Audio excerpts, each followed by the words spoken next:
I don't have any company, and the scream was the only one. So I acknowledged my scream, and I let it in, and I kind of made friends with the scream. Oh, okay. So it kind of became like.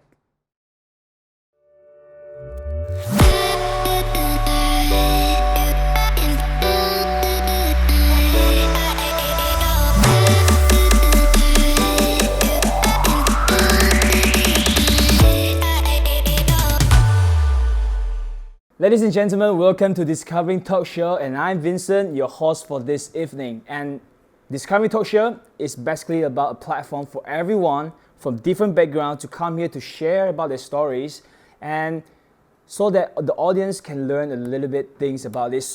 And today I invite a guest. Okay, as you can see, he's sitting right next to me. And how I met him through a local event that being organized by a local group called Kami Kita Stories. And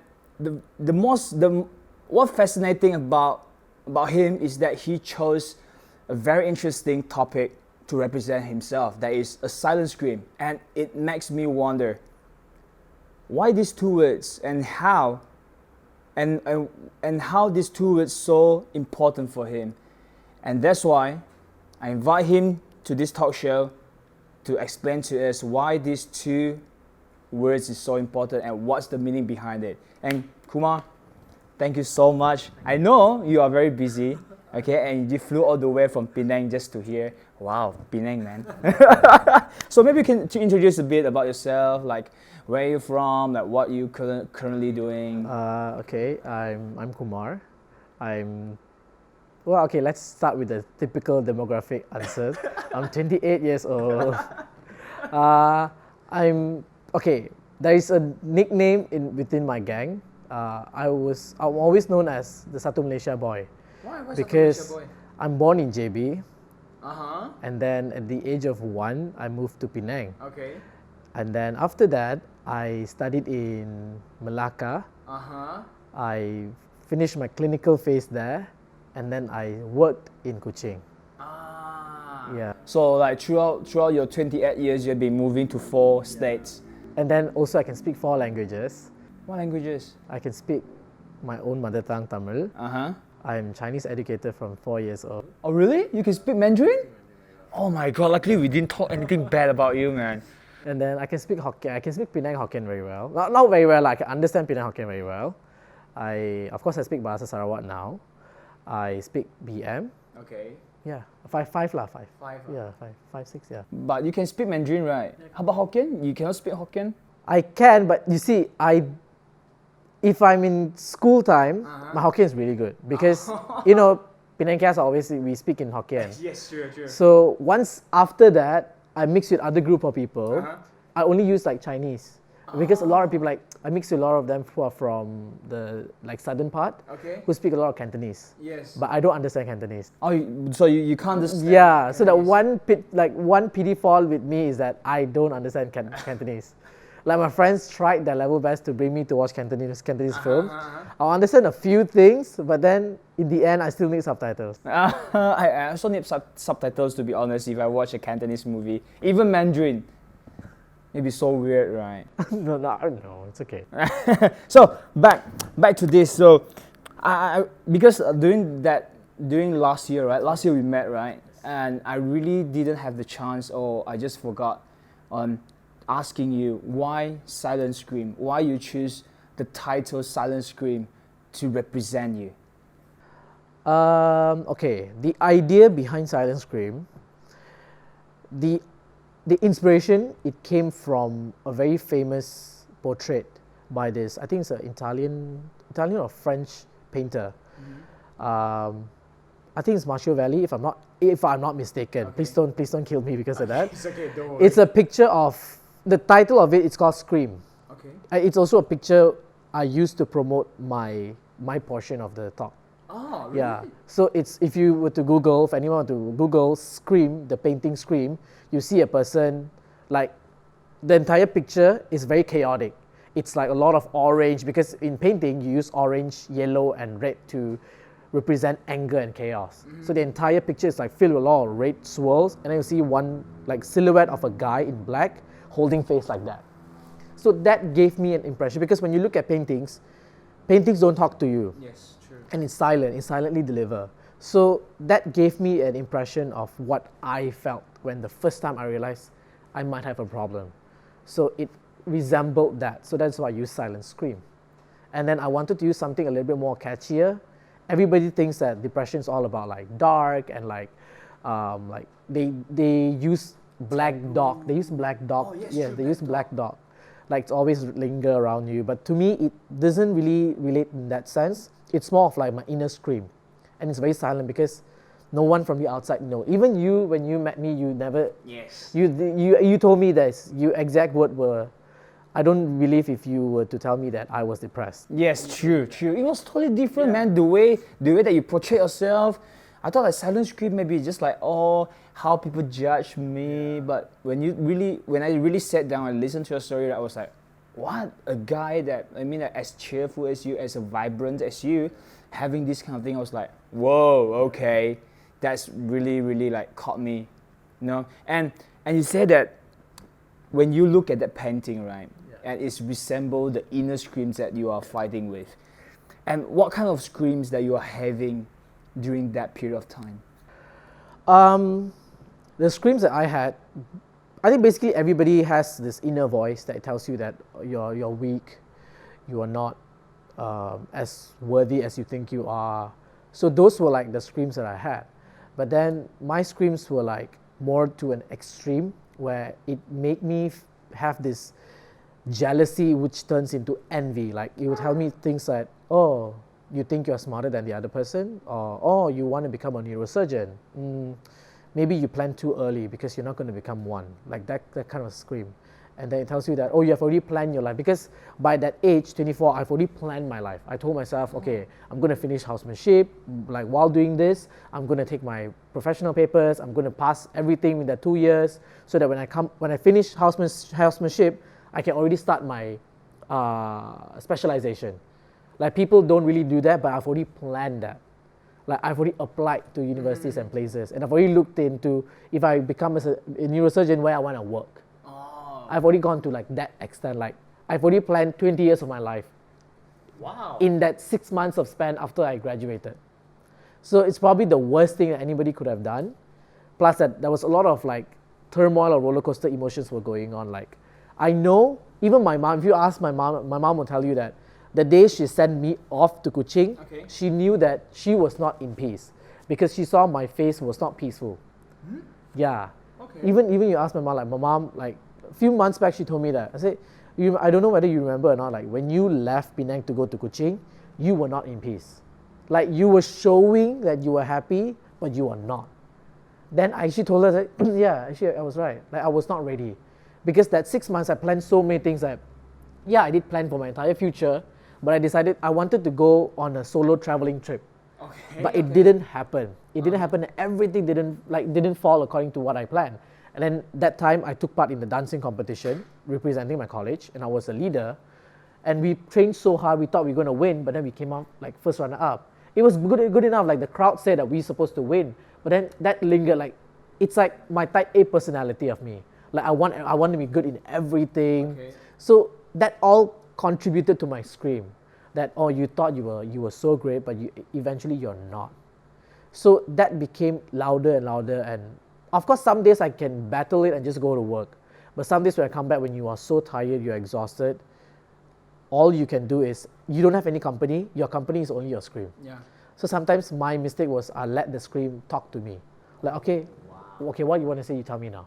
Especially when you can't sleep. So insomnia made the scream even louder.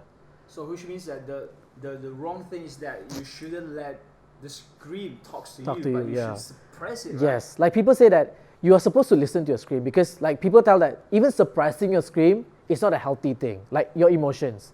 Like people say that if you are scared of something, if you are sad, people say just suppress it, be tough about it, but then there's only so much you can suppress. One day it's going to blow out like a volcano. Like emotions are like volcano. You cannot just, because even volcano until some point it has to erupt and come out. Then you'll be peace. So sometimes we need to deal with our things. What the mistake I did was I let the scream talk too long, let it control me. Because every night I couldn't sleep. Okay. The only company I had was that. Like, I don't have any human company at that time. Like, my friends probably might be sleeping, and although we were staying in the same house, my friends work in a different working hours. So when I come home, they go out to work. So of course I was suffering silently, and at that time I don't know who to text, because all of my friends, we are going through the same phase. Of course, we have this group where everybody say that, oh, it's tough, but I was going through something different. I know it's different than what they are going through. It is same tough. Doesn't matter which hospital, which posting you're starting with, it is tough. It's first time you're working, and you're working as a doctor. Yes, so everything is very new, and you're dealing with life. So, and your work pressure, sometimes you get bullied at work, but those are all secondary. But the primary thing is, I don't have any company, and the scream was the only one. So I acknowledged my scream, and I let it in, and I kind of made friends with the scream. Oh, okay. So it kind of became like, it's like, if you watch Star Wars, it turned to Darkside. Yes, true. I was that. There should be a balance. You cannot be too good, you cannot be too bad. Yes. That's why they say, even in Star Wars, like, there's a good lesson is you need to have a good of both. And then you need to be friend with them, but then you need to know your limits, you need to know their limits. But this time I became friends, and I let it take over me. So I went completely to the dark side. So which means that from that point, you know that something is not right to you. So is it this that after you acknowledge the scream and how you let scream overtake you, so that's the point where like depression really hits you bad?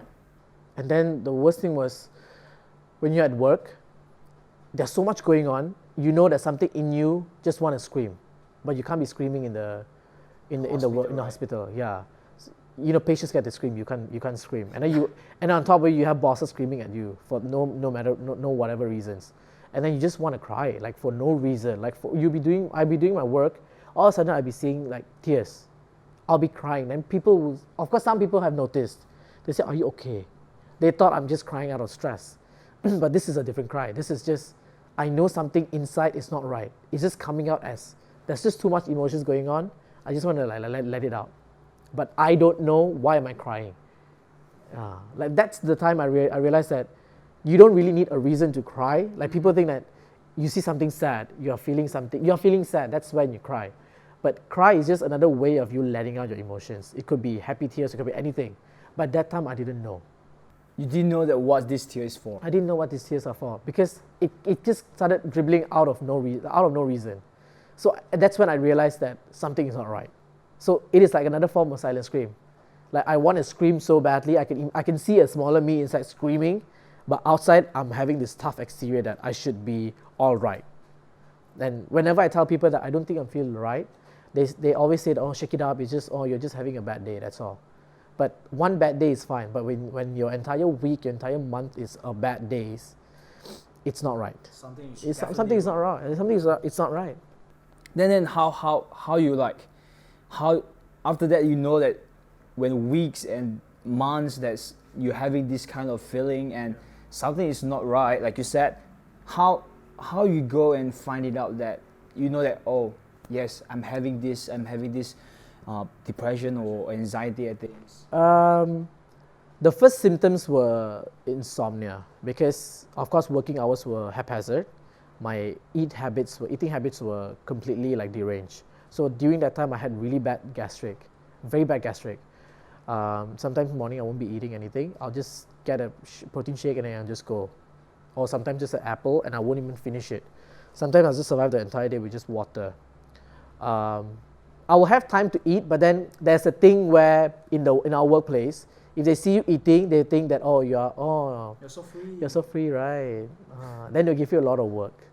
Or if they will try to find fault. Oh, really? Yeah, they're trying to find fault.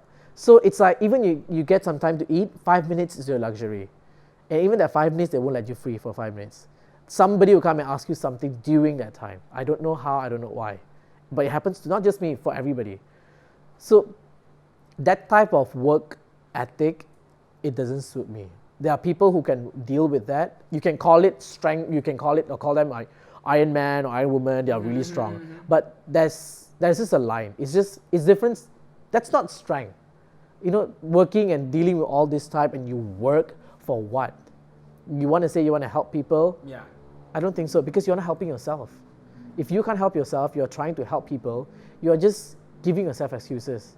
Because at the end of the day, are you feeling fulfilled? No. You see a lot of posts of these young doctors saying that, oh, I'm very tired, I didn't eat anything, but when I saw a smile in my patient's face, I feel fulfilled. But when you really ask them, they will come and complain to you. They'll say that, I don't really like my work, but then I'm just doing it because, I've already taken first 2 steps. I don't know what to do after that. Yes. People always say that even when I was doing like freelance stuff here and there, they say that you have a stable job, why do you want to do this? Because my passion is not there. So when I realized that those contributed to like my haphazard working time, my emotions, and then it would give rise to my insomnia. So straight, I think about almost a week, I had very bad, not insomnia in the sense where I didn't sleep at all. It's very difficult initiating sleep, and then very difficult to maintain my sleep.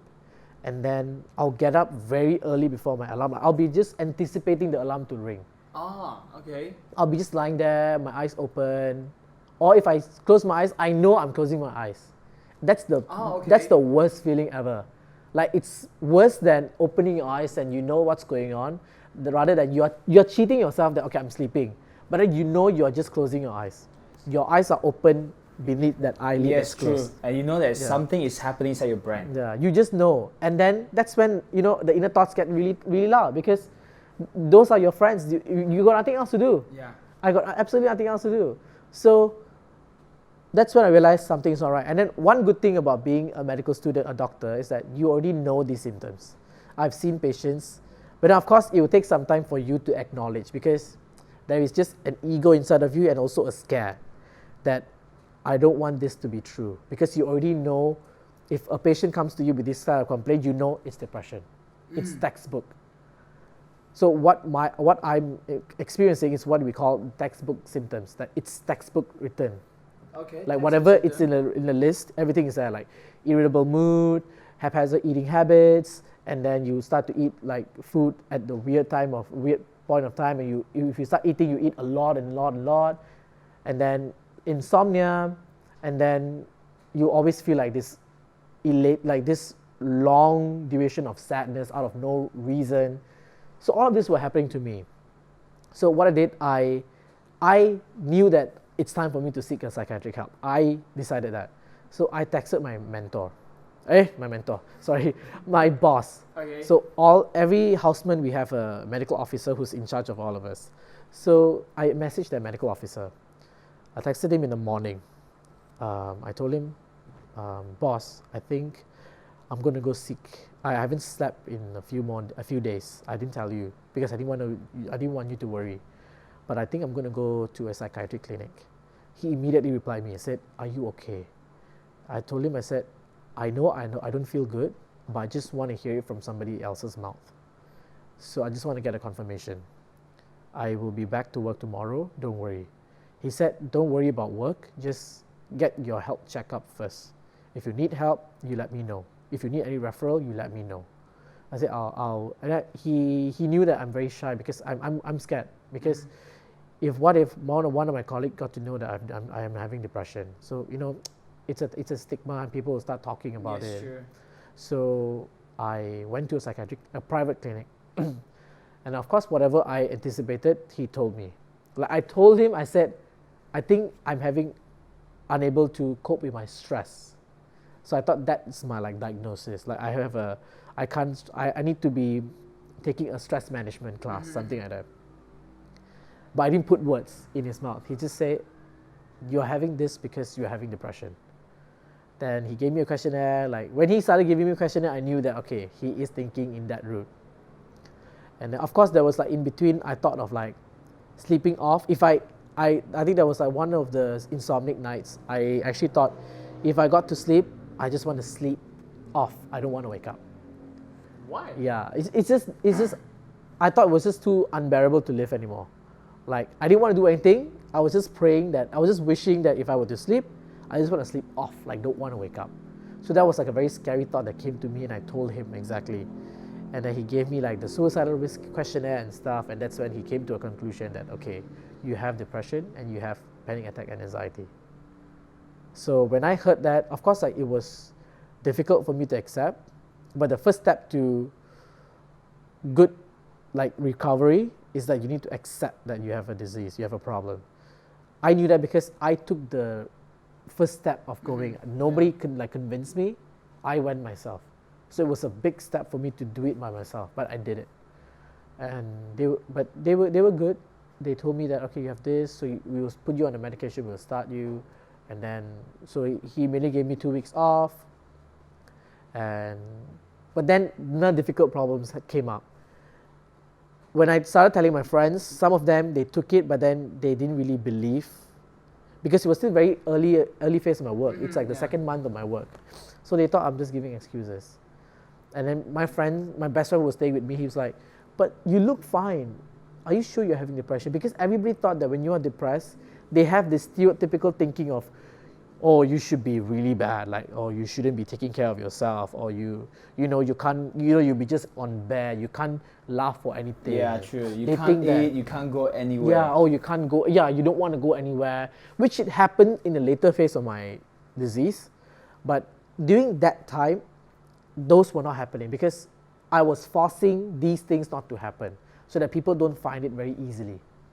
So it's just like you are trying to make a protective barrier to protect you so that people won't know about you, right? Know about this depression. Yeah. So just like you said that, you know that, well, to know more details, right? What is that emotion like?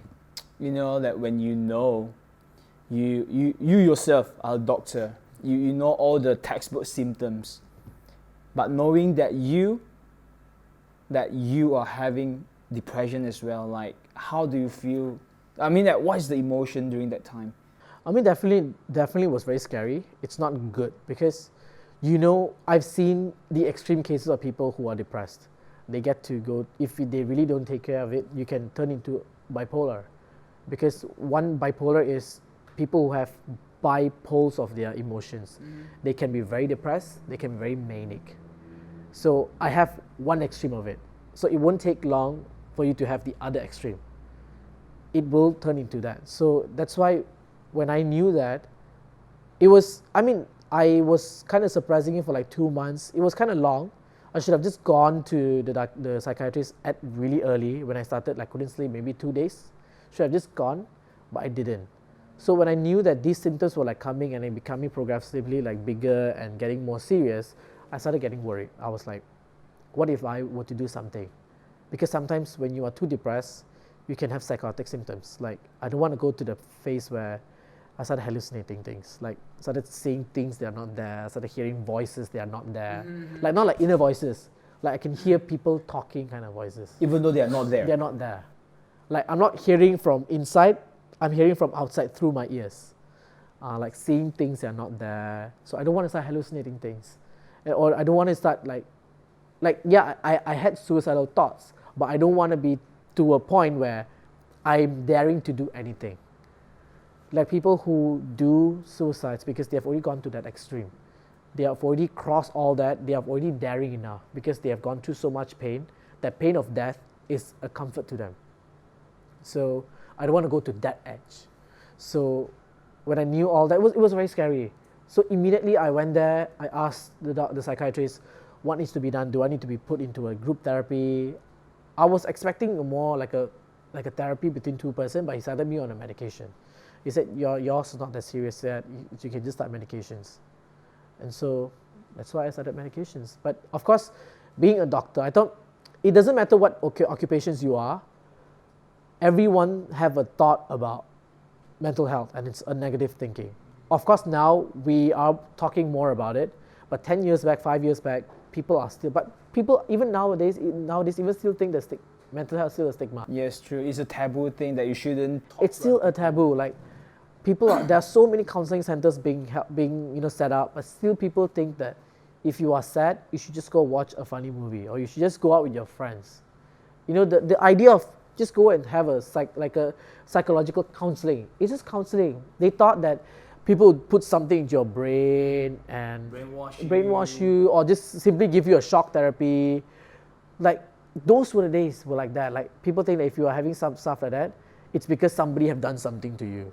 But it's not. It's just like when you are sick, when you're feverish, you have cough, you take medications to treat it. this is just your brain is just not having it. You just need to take care of it. It's just a part of it. But people are not taking care of it. People don't, because I think people don't really know what's going on in our brain. Yeah. Yeah. So that's why you want to be a neuroscientist. That's why I want to become a neuroscientist. So that's the reason. Okay, now the thing that, now you know that during that period of time, you know that you are having a depression plus a panic attack, anxiety. Now, the most difficult things that it's very hard enough for you to accept it yourself, right? Yeah. But how about the people around you? That was like another set of problems that I had. Like when I told you that my friends were not accepting it. The next thing was to convince my family. I was telling them, even before going to see a psychiatrist, I told them I'm not having it. I told them in our chat groups, I told my dad, I told my sisters that I don't think I want to work anymore. Like, this is not my thing. So they keep on convincing me that you're just not having it. You just need to keep on working until you find the grip. But it's already 2 months into it. I know myself well than anybody else that this is not right. So when I got the diagnosis, when I came back, I took the pictures of the medications, I sent it to the group. I didn't call my father myself. Because I was too scared to tell my father, I made my friend to tell my father. So my father took it wrongly. My father thought it was my friend telling my father he was not a good father. So, yeah. So it went on that route. What I planned in my head was just, I want somebody to start the conversation, I finish it. But then when he started, my father took it the wrong end. Okay. He started getting too emotional and he got really pissed off, and then my mom got really worried. When I got the phone to me, all I hear was just tears on the other end, like, oh, are you judging are you judging our parenting skills and stuff like that? This is what you're trying to say? I said, no, I have a problem. I said, no, if you have a problem, you should have told us earlier. I said, I've been telling you all for the past 2 months and you all don't want to listen. Now when I'm telling you I have a problem, you are creating another problem, which is not even a problem. Okay. The problem is you're assuming things. So when I went back the 2 weeks, I was expecting my father to follow me to counseling. I told them where am I going. I said I came back to recover. The next 2 days, I think it was second day itself, I set an appointment with a psychologist to go for my first counseling. I told them, I said I'm going for a counseling. None of them decided whether they want to follow me or not. Like, they just thought that I'm just going to a mall. Like, none of them made a big deal out of it. They were like, oh, okay. When I came back, they just asked me, so how is it? Then I asked them, I said, why don't y'all thought of coming with me? Like, although I didn't ask y'all, but can't y'all at least ask the question? So it shows that you care. Instead of me asking a question, it will be like an obligation. I don't want it to come to me as an obligation. Yeah, it's like I'm giving you this. Do you want, like, I'm expecting you to come. Like when you ask somebody, you want to come for a movie with me because I'm expecting you to follow me. So of course you will say yes, because you know it's your obligation as a friend and you want to do it as well. But with these kind of very sensitive issues, I know my parents don't want to because they don't believe something called mental health. Oh, okay. They don't. That's when things took another turn. My relationship with my family became very distant. Like, I knew that I cannot put hopes into them, like helping me in my recovery. That was also another bigger blunder that I made. Like, I could have just been very forceful with them, like tell them that I have a problem, deal with it. I'm dealing with it. I just want you all to deal the fact that your son is having a problem and just be there for my support. And all they thought was just like comparing me with my friends. Like, if they can do it, why can't you do it? I said, yeah, they can do it because they don't have depression. I have depression. Then my mom was like, oh, depression is just a phase. It's just a feeling you're putting to yourself. Don't worry about it. You'll be fine in a couple of days. Sleep on it. It's good to hear from your friends, but when it's from your family, it's not cool. So I knew that I was helpless. I got no one other than my psychiatrist. I even start like not going to my psychiatrist because the medications were not working. And sometimes when I get to like the phase where I need to get myself out of going to see a psychiatrist, it's very exhausting. Like, even I remember those were some of the days I start skipping work because I just don't like going to work. My bosses knew like I'm skipping work. So they started telling me, they would text me and say, Kumar, we know you're having a problem, but you need to let us know what it is. It's just that so much, because I expected the real people in my life to support me. When they can't support me, these people were like, they say they want to support me, but I don't know whether I can believe them or not. So I started pushing everyone away, including psychiatrists who I'm paying to take care of me. When the medication started working for me, I gave up on medication. So I literally started isolating myself. Then I started like going missing. I will start like, I remember there was like an entire few months, I would stay in a hotel, in a cheap hotel, for like, I think that was like the longest stay I stayed in the hotel for like, I think a month. I just stayed there. I just stayed there. I literally didn't go back. I will off my phone. I'll put my phone on airplane mode. So then there was a point where my friends started finding me in the streets of Kuching. They'll come and look for me like, did Kumar come here? With your photo, is it? Like, of course, it's not my photo. Like, until a point, I told my father that I'm staying in a hotel. I'm staying in a hotel, I'm fine. I told them. I told my dad, you don't come and find me. One day, I'll be okay. Since you don't really care about me, it's okay, fine. It's not like you don't care about me. It's that you don't accept the fact that I have a problem. It's cool. I'm not forcing you. Now, at this point, I'm not forcing you anymore. Because I don't want you to think that I'm a burden to you. I'll take care of myself my whatever way I want to. One day, I'll be good. For now, leave me alone, I told them. But I am okay. I'm not dead. I'm just staying in a hotel. I don't want to see people who are not supporting me. So I don't want to stay in a house where I was thought to be a burden to them. So, or a stressor. So I was like, okay, cool. I'll leave them. They are my friends. I don't want to put them into misery as well. I left the house. Left the house, I stayed outside. I never told this to anybody. So I stayed out. I was there for like a month plus. Sometimes I'll come out, buy food, and I'll see my friends, like two of my housemate friends, be lingering outside the hotel, but I'll be hiding somewhere outside. I don't want to see them. Because I know if I see them, it'll be just another lecture. Like, oh, just come back home. Because all they want to do is sending me back to Penang. All their solutions were, just go back to Penang, you'll be good. But they knew that you knew how I went back to Penang, it became worse because my parents are not taking it. So fast tracking, after about almost a year, my relationship with everybody was like down. So I lost my friends. I'm not close to my best friends anymore. So my family was like distant, really, like there was a distance between us. But of course, every day I'll get a message from my family that we love you, but we just need to understand. Just give us some time. But I don't think I had time. You understand or not? So after a while, I realized they started coming around because my sister told me that they started seeing psychiatrists outside to know more about depression. So that's the point where like you start to accepting. Yes. And then I realized that my sister decided to take a master's in, she's going to finish now, by the way. She actually going to finish her master's in professional counseling. And I asked her why. I said, because of what happened to you, it sparked to me that mental health is a taboo. Because she was like, because Appa and Amma felt the taboo, like they couldn't accept you are depressed. So imagine hundreds and thousands of people like you are suffering the same thing. So she did biomedical science. For her to think about that and to take another course of psychology and counseling because she want to help others. And now she's going to work for Malaysian Mental Health Association. Wow. Yeah. How do you feel like when your sister told you that she's taking that extra course because of you and because of this taboo? I told her, I said, I need youngsters like you who can think about things like that, because it is something that, first of all, I shouldn't think that these sort of things should be a taboo. Like I said, it's just like our brain is having a fever. It's just our brain is not having it. Something is wrong with our brain. We just need to take care of it. You don't need to make it a huge deal out of it. Mental health is just a mental health. Forget, mental is just another word for mind. People think that mental means you're crazy. It's used wrongly. So people need to snap out of that thinking. That thought shouldn't be there.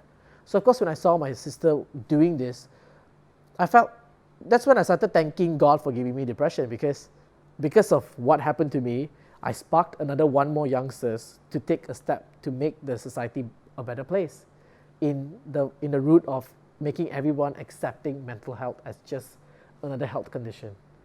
So of course I there was a lot of moments in my life I did thank God for giving me depression, because I get to see things that I never get to see. Like I could see things clearer right now.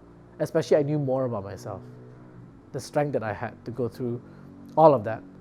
And at least I got a story to tell. Yeah, true. And it's kind of like a bit sound a bit wrong. And here's the thing, that you know that sometimes when you are going through another thing, right, it really opens up your mind, the way how you think. And it might sound weird by asking you this question, is that what has depression taught you about life? It taught me about it can happen to anyone. It has no reason. Although I knew what depression is all about. I knew there was a theories of like, oh, maybe there's a lack of serotonin in your brain. I can get very technical right now, but I don't want to. Like, okay, there's a physical wrong in your brain for you to have depression. But then it's not the case. It can just happen to anyone. So that's the first thing.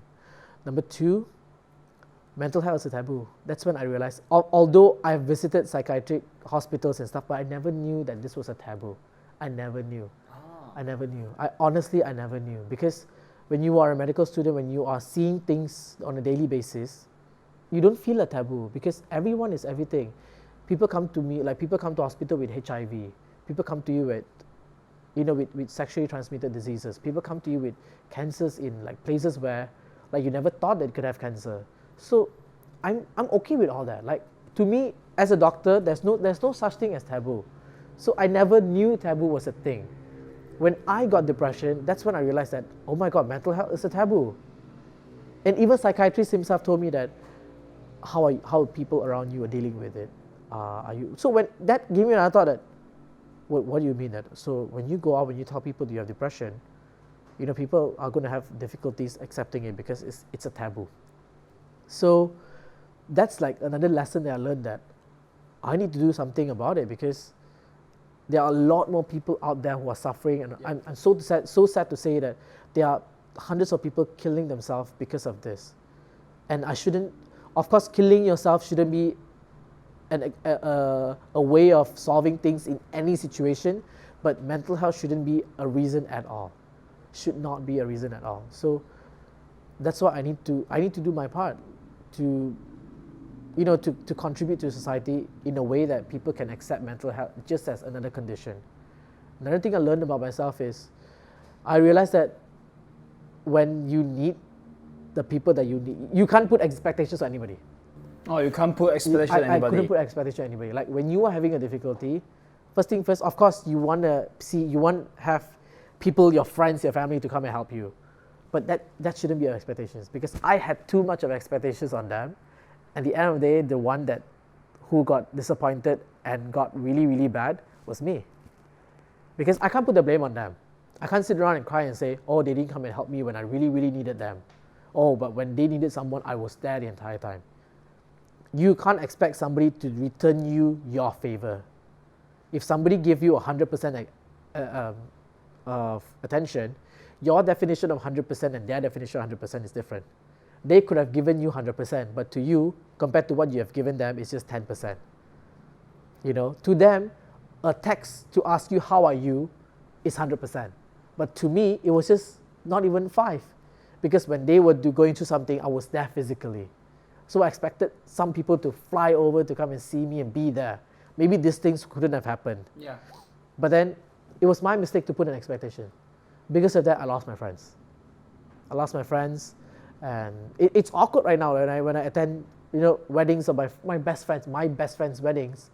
It's awkward to see that I am in the pictures, but physically and mentally I'm very far away from them. So it's in a way that's a huge lesson I got. Like, you can't put expectations on anyone. And one thing, at the end of the day, your family is there for you. Whether you like it or not, your family is there for you. One point of my life, I didn't want them. I thought that, when everything was happening, I thought that I need to take care of myself my own way. That I can't expect anybody. But then, even after everything, after the clouds have drifted away, the one person that's staying were my family. And then my dad, my mom, everybody told me that, Whether you want it or not, we will be there. Even if you don't want us at all, we will be there. So that was like another thing that I learned. And it brought us even closer right now. Like now, like sometimes my mom will be sitting down, my mom will actually ask me, are you okay? Like sometimes you know that I'm getting angry, they walk away. They walk away, they just don't talk to me. After a while, they see me, okay, smiling and stuff like that. After they ask me, are you okay? Like, but they are still having a little weird thought about taking medication. But they asked me that, so are you taking medication? Before this, I was like, yeah, I'm still taking. Why are you still taking medication? I said, but you're okay, right? I said, yeah, I'm okay, but I just want to maintain it. But now I'm not. So, of course, sometimes my mom asks me, so you're not taking medication, so are you okay? I said, okay. Yeah, okay lah, should be okay. Yeah, but if you need anything, you know, like you just ask. Like my sister, of course, my sister knows about counseling. Yeah, true. Yeah, so she also, like off and on when she sees me, she asks me like, if you need any counselor's number, you let me know. Then I'll give you some counselor's number because she's in MMHA. So she get the contacts of every counselors in Malaysia. Wow. Yeah, because every counselor need to register under them. They need to know what, so they can update their website, so people who need help, they can find it through them. And then I'm also a volunteer under Befrienders. But Yeah. how? I mean that now you're in not Kuching, in Penang. Yeah. Befrienders is just in Kuching, right? Befrienders is the first Befrienders started from KL and Penang. Kuching only started like recently, right? Last year. I was part of Befrienders Kuching. Now I'm part of Befrienders Penang. And you know that this silent scream, right? Everyone has it, including me. I do believe that, including the guys on the set, right? And sometimes it's very hard for us to let our silent scream out. Okay, and knowing that we have to suppress it is even harder. So what is your advice for the people out there who are having this silent scream? Like how, like a piece of advice for them, like what they should be doing? Okay, I'll tell you advice later. I will tell you what I did to my scream. So even nowadays, when I'm not taking medication, when I'm actually having an argument with someone, when I'm like about to snap, let's not talk about like negative like voices. We all have our emotions. Like sometimes we snap. Somebody's arguing with us. All we want to do is slap that person. We know that you just want to get physical, very violent with them. Everyone has it. Yeah. Everyone has it. But of course you can't do it. So what do you do? Sometimes this is weird. Somebody might find it very, very, very weird. When I'm alone in my room, I'll start talking to myself. I imagine that I am counseling myself. Like there's me who's having problem and talking to myself. It's weird, but it's very effective because you are talking out. You're saying it out like, I don't understand why is he don't understand what am I saying, is it? Like you're just letting it out because our emotions need a way to come out. And I find it through words, through coming out like that, like sharing with someone. Of course, if you have someone who's very trustworthy, who can just be there listening and not judging you, amazing. But at this point, I don't have anyone. Because I can't be just telling to my family, because sometimes they will just take my problem as their part, and they will get affected. And they will know that, oh, maybe I didn't do Exactly. enough. So you don't want to be a burden for others. So it's very difficult for you to find a friend who can just take it and just, okay, I'm just a source for you. You just throw whatever emotions you have at me. I'm not going to get affected. But that person one day will get affected because, of course, even that person needs to be treated as well. But this is just another way of doing it. So I'm not doing it with anybody. So I used to do that. There's an app on phone called, I don't know whether the app's still available or not, because recently I told someone to download that app. They say it's no more. It's an app called Mood Note. So this app is an app for you to journal your emotions. Like how you write down your emotions on a book. Sometimes when you're traveling, you can't have your book with you. Of course, if I'm at home, I'll write things down. Like every night, I'll try to do it every night before I sleep. I'll write down my emotions. Your emotions, not only negative, even happy emotions. You can't be keeping a lot of happy emotions without releasing them. Even that one day become manic as well. Oh, okay. Yes, like even one part of manic is they are too happy. too happy to a sense where anything bad happening, they only see the good part of it. Somebody's dying, they might be saying, it's okay, you're dying, but somewhere else another baby is being born. They'll be only happy about that, but they're not seeing it doesn't make sense. So even if it's happy emotions or whatever emotions, just channel it out. So have a book, write journals, and then after a few days, you go back and you read back. You will forget your own emotions, but you read back, you'll be thinking, why am I so stupid to have these thoughts? Like, it will change the way you think about yourself. And it's a good way of like channeling your emotions. And because, of course, if you have a therapist, that's great. But therapists are not on call 24/7. Yes, true. But some therapists are, if you're paying one person to be your private therapist. But even that person sometimes are not able to cater to your needs as well. So journaling is one way of doing it. And sometimes I record, like, I'm too lazy to type or write, I'll just record. I'll save it, it's like a diary. Oh wow. Okay. Or sometimes on my camera, I'll just record, like I'm doing vlog. I'll just recording. Like sometimes that's why a lot of YouTubers say that vlogging is another good way, because you are, of course it's exposed to a lot of public, but you are channeling your emotions. So that it's helping you, at the same time you're inspiring someone outside who's going through the same thing as you, channeling your emotions. So these are all some ways that I do. Of course, exercise is another way of just releasing those energy. So I think through what I did, I think this would be my advice for people. Like journaling is one good way. Talking to someone. If you have a group of friends who can just talk to someone, talk it out. And there's always a group therapy in your town. Like in Kuching, of course, Kami Kita was an amazing thing. Yeah, true. Where you can go and talk to Suara. Suara is another amazing thing. Suara Kuching. Suara Kuching always they organize event for, like, I think feminism. Sometimes they will do about mental health, or like free mic night. So what you can do is they'll just put a mic in front. Whoever want to talk, just go and talk. And most importantly, without being judged. Nobody's going to judge you. Yes. If they want to cry, they cry. If they want to feel angry about your anger about someone, they'll feel angry. They'll just be at the same frequency with you. It's no judgment, and they don't really care what position you are in your work or how rich you are. When you enter the door, everybody is just human being. No gender discrimination, no man, female, transgender. It's just human being, just personality walking and share. Like, try to find out if you have those kind of events. Try and go listen to that. Suara Kuching is an amazing thing. Kami Kita was an amazing thing. I think there's another one called Wordsmith Kuching. Yeah. Wordsmith Kuching also is another amazing thing, because they always have this either mic night, or they will encourage people to write an essay, a poem. And you get to see so many people, and you get to, like, I never thought that I have an ability to write. When I started writing my journaling, my emotions down, I realized that some journals I write as a poem. And then when I start sharing my story as storytelling, people come to me and say that you have a really good ability to, you are a really good storyteller. So you get to, even in your misery, you get to discover new talents that you never thought that you had. So I think those are my advices. Like, try to channel them through words.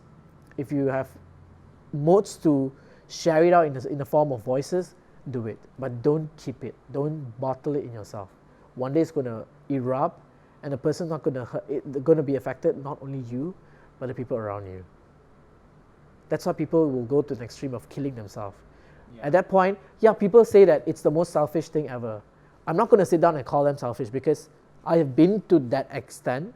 I've understood their feelings, because, of course, they have came to a point that I don't want to live anymore. Like everybody, all of us sitting here reading the news, we're judging them and saying that, but they never thought about their family, So why are they so stupid? Why are they so stupid? It's not that they have never thought about it. They have thought about it, that's why they have gone to that extreme. They have thought about, of course they didn't think about the other extreme where, what if when you are gone, what are other people going to think about you? They have thought about their presence going to put pressure on them. You understand or not? So that pressure have been an added one, which forced them to do whatever they did. At least if I die, I will not be a burden for anyone. Because at the end of the day, that will be the last thing that will be in your mind. If I'm not here, there'll be less of a burden for everyone. That's why they do it. But then after they die, people who thought they were burdened, they'll come out and confess, say that, oh my God, he's such a good man, or she's the most beautiful woman in my life. I don't understand why she did that. To me, a person taking suicide, killing themselves by suicide mode, it's a fault in humanity. A fault in humanity. Because for someone to take that extreme, it's because that people around them are not seeing them properly. If you watch this drama called 13 Reasons Why, the main character who killed herself, nobody thought that she could kill herself. But then when they started seeing things, every little thing they've contributed to her stress. Like you could have passed a sarcastic remark, maybe very jokingly, but what you have said maybe have triggered her. Maybe have made her take the first step to her. Or it's like you are adding up to that bottle or volcano. Yeah, and then we always ask people that, do you know exactly what your friend's going through? They might be laughing, but do you know exactly who they are? The answer is no. They don't really know what they're going through on the inside. No one, when we are talking in the coffee shop like now, no one really sit down and ask you, how are you? Everyone's reply is, I'm good. Yes, true. I'm good. I'm okay. But do you really mean that you are good? No. That's our mistake. Because we don't really talk to, there's no human touch anymore. We don't really ask people, are you doing all right? Like when I come here, when I see my friends and I'll ask them, I said, do you need any help? Sometimes that's the only thing we need. Like, do you need any help? You just say that, oh yeah, I'm having a financial problem. Okay, no worries. You told someone, okay, that someone might do something to help you. Maybe not in the need of just giving you a huge bulk of money, but might be there to solve the problem with you. That's the problem. That's why, to me, if a person is killing themselves, it's not only that person's fault, it's a fault in humanity. Because we are not taking care of that person. We have contributed for that person to take that decision. It's not solely that person's decision. Maybe the last leap or last cut is that person's decision, but the rest of it is us. People need to realize that. When they started realizing that, there's not going to be any suicide. Yeah, sure. Instead of only thinking of, oh, let's make that person's brain cleaner, or let's get rid of negative emotions. We are giving people negative emotions. We need to think about that. Sure.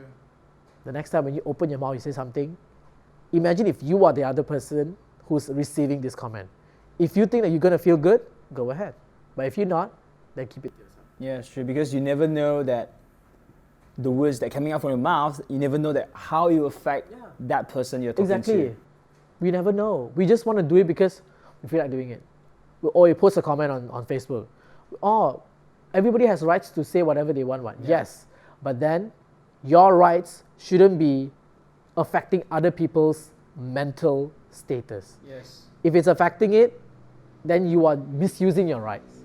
Yeah, and you might don't know that you are part of a murdering as well, right? Even turning someone into a psychopath, started killing people. You never know. You never know. You never know. Wow, man. I mean that I'm glad that I invite you to come here. And there's so many. I mean that when you're talking about your journey and sharing about what you have learned through depressions and how the way that you really like letting all that silence scream out when you know that there's nobody around you. And yes, and ladies and gentlemen, we have come to the end of the talk show. I want to say thank you to you, Kumar. Thank you for having me. Thank you so much for that awesome sharing. And for the audience who are listening to this show or listening to this podcast or listening to this or watching this video, I hope that you will learn something about mental health or how or the ways that you can let your silence scream out. And please do subscribe, follow, and share our channel. And if you have any silent scream that you want to let out, you can comment down below.